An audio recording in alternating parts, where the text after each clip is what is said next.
नमस्कार, good morning. कैसे हैं आप लोग। आज है 8 तारीख। सुबह सुबह से आप लोग एक्टिव हो जाइएगा क्योंकि आज आने वाला है उस गाना का टीजर जिस गाना का आप सब बेसब्री से लगातार इंतजार किए जा रहे हैं।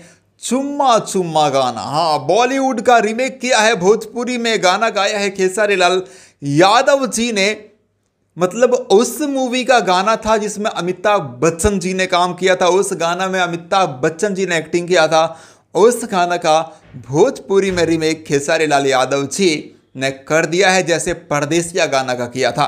तो आज जो है वो सुबह 11 बजे सारेगामा हम भोजपुरी पर टीजर रिलीज होने वाला है। आप लोग कितना एक्साइटेड है कमेंट बॉक्स में कमेंट करिए। एक्ट्रेस है आकांक्षा पुरी। बहुत ज़बरदस्त गाना भाई, बहुत तांडव मचाने वाला गाना होगा। आज टीजर जैसे ही आए गर्दा गर्दा कर देना है। तो ये है सुबह सुबह अपडेट आप सबको जगाने के लिए।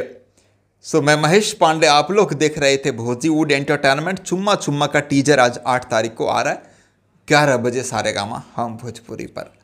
Love you all.